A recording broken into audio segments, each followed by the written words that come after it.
అలర చంచలమైన ఆత్మనందుండ నీ అలవాటు చేసే నీ ఉయ్యాల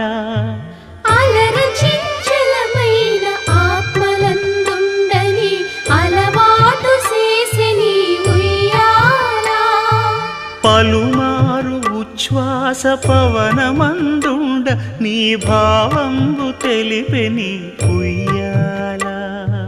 పలుమారు ఉచ్ఛ్వాస పవనమందుండని నీ భావంబు తెలిపే నీ